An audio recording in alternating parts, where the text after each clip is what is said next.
Hi, student ministry leaders.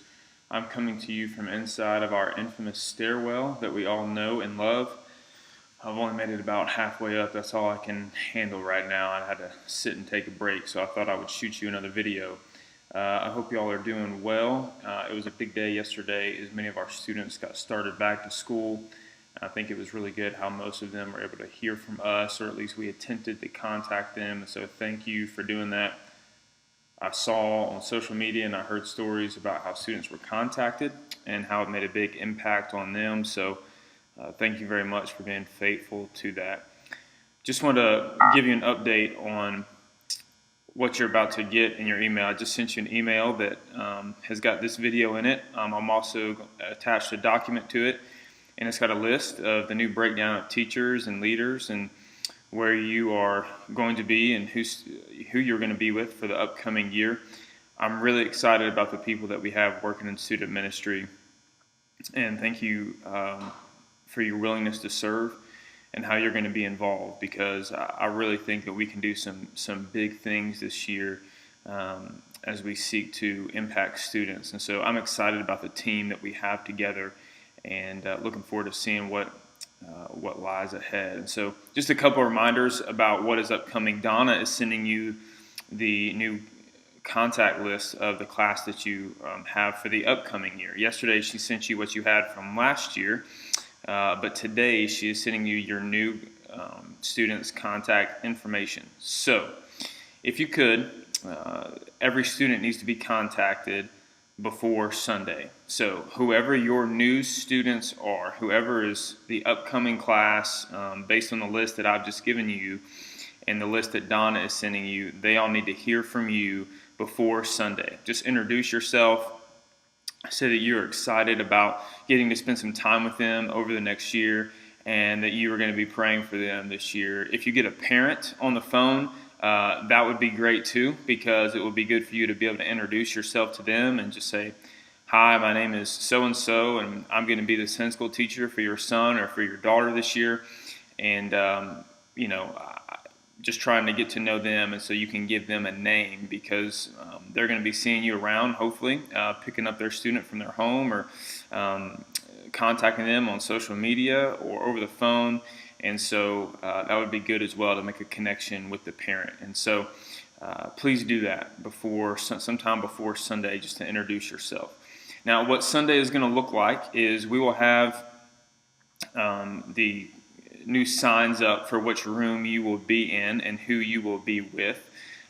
Sunday is going to be pretty laid back. It's a high relationship oriented day, because we really want to get it kicked off right. I really want to give you guys the greatest opportunity to connect with your new students on Sunday morning, because it's going to be big to get off on the right foot and try to connect with them from the very start, so that you can have higher impact on them in the upcoming weeks ahead. And so this Sunday, you will not be teaching the lesson that was given you for 8:18. We're going to hold that off until the next Sunday, until the next Sunday. And so this Sunday, what you'll do is we'll hang out a little longer before we gather as a large group. We'll have donuts and just let everybody kind of mix and mingle. And then I'll get together and kind of explain new classes, Promotion Sunday. Some of them will be in new rooms, and then we'll send them to their small groups. When they get to your room, I just encourage you guys to hang out with them, talk with them, get to know them, get to know all their crazy stories that have happened from the first few days of school. I've already heard some, and some are really worth listening to. One girl, I'll just tell you quickly, Kendall Powell, she got stuck in a special ed class because she accidentally walked in there, and they thought that she had some special needs, and so they wouldn't let her leave the room because they thought that she was confused as to where she should be. And so just pretty funny stories and crazy things that have happened. And so, and just get to know them, try to get involved in their life. I'm also going to be you will also be given a student info sheet, which I've attached to this email, so you can at least look over it. But you will have a hard copy in your classroom on Sunday morning, and that's going to hopefully spark some conversation. There's some few general questions on there, but it's mostly an information sheet so that you can immediately from the first day have their cell phone number, their Twitter name, their Facebook, their Instagram, whatever, so that you can immediately begin to connect with them. And so that's what Sunday morning is going to look like. I also encourage you to spend some time sharing your testimony, sharing what God has done in your life, or maybe even what God is doing in your life right now, some scripture that has been meaningful to you.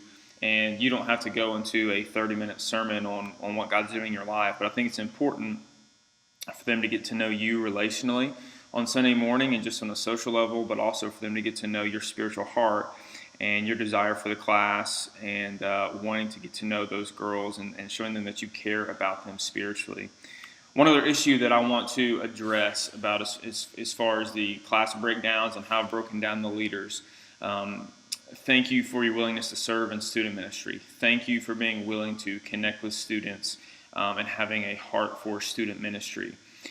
Several of the classes, especially the female classes, have 3 leaders in the class, which is a great thing, which is a really great thing. Normally, every class would only have 2 leaders, and so the question becomes, why do some classes have 3 leaders? That may seem like a little much. The issue is not that we've got too many leaders. The issue is that we don't have enough space. And so ideally we would have every grade split up by grade and gender. So 6th grade girls, 6th grade boys, 7th grade girls, 7th grade boys. And so we would have a total of 14 classes, 14 different small groups. And yet the most we can have is 8 because of the rooms that we have upstairs. And so again, we've got plenty of leaders in place. The problem is we don't have enough space to subdivide into smaller groups, and so some of the classes, that means they're going to have 3 leaders because they may have a little bit bigger class, or the ones that have 3 leaders, man, I'm excited about that because they can really knock it out.